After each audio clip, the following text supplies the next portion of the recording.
You may feel safe the first time through it, but then you feel safe in who you are enough to take risks. You see, not only you see in a Christian perspective, not only do you see you part of a family and that you're loved, then you realize how much you're loved by God. And, in a Christian community, which is what we're talking about here, community, love, and family, you see, maybe a new level that you're loved at, a new family realization, where when I was at college, I was going through the whole thing about, did I feel safe? Because I would say, well, I wanted to get the degree and accomplish what I wanted to accomplish. And people feel like they need to make money in order to feel safe. But through Christianity, you realize you are safe, and that it's not you that can really change the universe or really have control over your own life.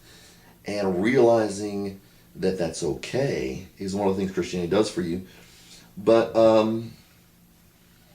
you may go through this again and feel a closer family connection. Not only are you loved and accepted as a family, but you have, you're part, you realize maybe a greater part of that.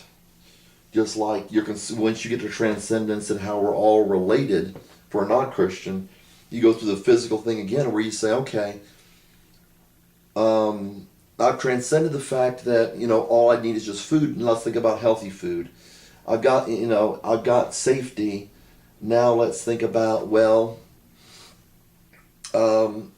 what about this kind of safety, that kind of safety? How sure am I of my safety? In a Christian perspective, love and family. How close is my Christian family? How well are we relating? It does cause friction among born-again Christians, and I know people are watching this. If people are watching this, they don't think of themselves as outside of the family of God, but that, I believe, is what the scriptures say, that there is a small group that born-again believers, the brotherhood is a small group of people, not somebody who by sheer numbers is going to change the world, but the gate is small, the path is narrow, and few there are who find it, not the majority of this country. I live in the United States.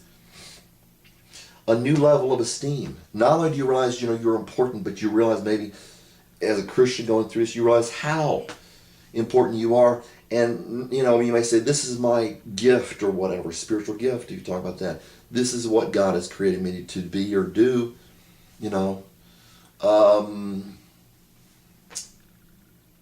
One is for this purpose of this video, one of my spiritual gifts, I would say, was be encouragement. And so I may, when I've realized, that I am an encourager, maybe taking that to the same thing all over again, but a deeper level of realizing how maybe important, I am to the body, how I fit in. Actualization.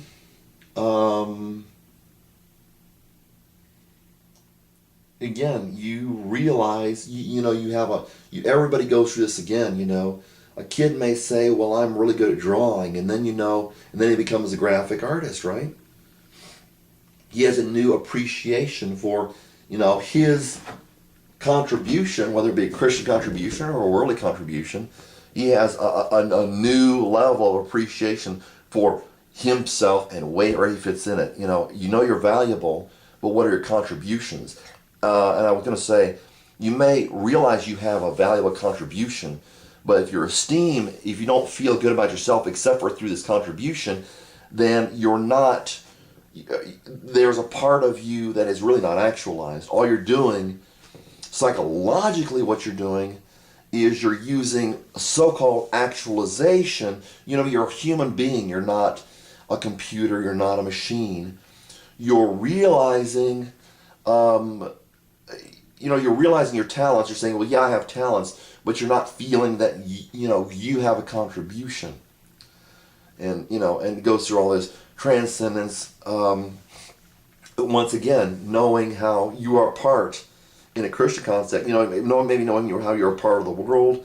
If from a worldly perspective, you would see how. Oh, pardon me. Burp. I had a Greek hero sandwich, and you realize again, how the interconnection of life. Just like you may say, okay, well, we're one country. Maybe one level of transcendence would be we're one country and this is another country, and we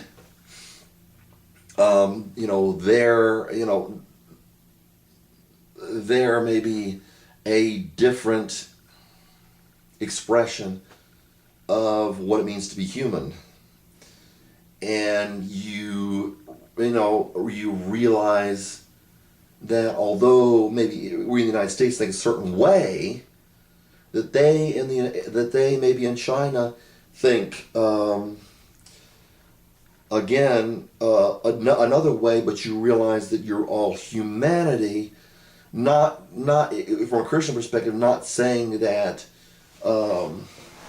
that Chinese people per se, or even American people, are part of the Christian Brotherhood. That would be a worldly perspective, but a Christian perspective would really be grounding yourself in how you. I mean, it's really they say a lot of people didn't reach actualization,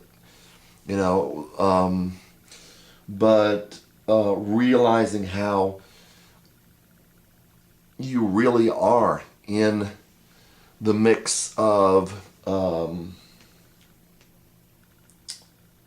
the family of Christ. To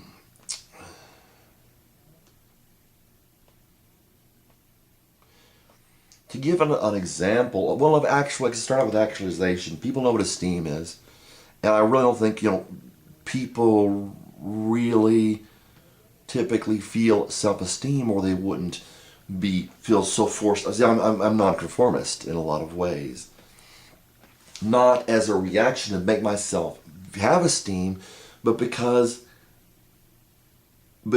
I have esteem, I don't feel this compulsion to